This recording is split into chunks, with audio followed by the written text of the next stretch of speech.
మంచి లక్ష్యంతో రాష్ట్ర అభివృద్ధి ప్రజా సంక్షేమమే ధ్యేయంగా కూటమి ప్రభుత్వం ముందుకెళ్తుందని రాష్ట్ర పురపాలక పట్టణాభివృద్ధి శాఖ మంత్రి పొంగూరు నారాయణ కుమార్తె డాక్టర్ శరణి పొంగూరు తెలియజేశారు. నెల్లూరు సిటీ నియోజకవర్గ పరిధిలోని 10వ డివిజన్లో శరణి పొంగూరు టీడీపీ శ్రేణులతో కలిసి లబ్ధిదారుల ఇంటికి వెళ్లి పింఛన్లను పంపిణీ చేశారు.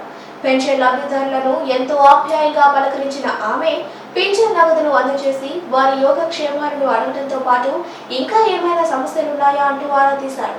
డివిజన్ కు వచ్చేసిన శరణిని పలువురు ఆప్యాయంగా పలకరిస్తూ స్వాగతం పలికారు.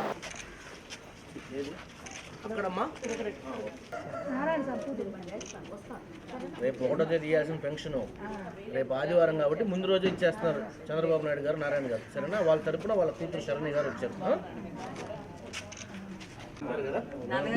నాయుడు గారు చెప్పండి అన్ని రాసుకొని పోలు చెప్పారు, స్తంభం చెప్పారు.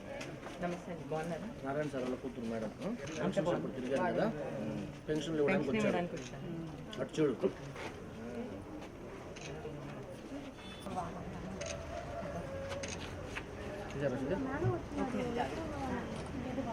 అమ్మాయి మేడం